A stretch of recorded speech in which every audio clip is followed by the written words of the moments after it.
I'm Andy Trickshot Taylor. If you're new here, please do subscribe. Please do leave us a like and a comment. I'll be sure to get back to you. Today we're going to go over a foot and arm technique.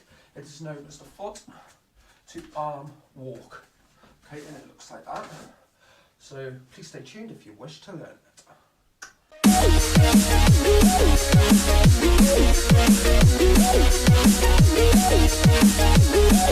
So, I'm going to split this into a few different parts with little bits of added slow-mo. Notice how my foot is angled that way. I'm going to turn this way, my foot is angled at you.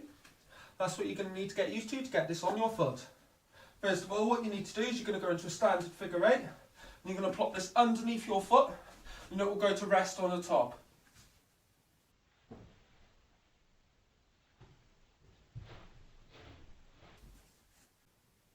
Once you've executed that, you need to raise your foot in the air. That is going to cause the nunchuck to jump onto your arm.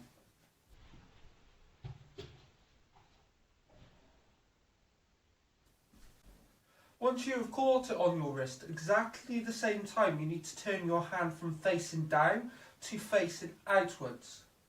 That will cause the nunchuck to jump into the air.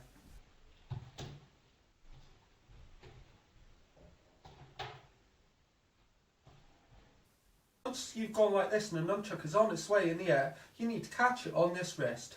Once it lands on the wrist, you're going to turn your hand this way and close your hand. That will cause you to be able to catch the nunchuck.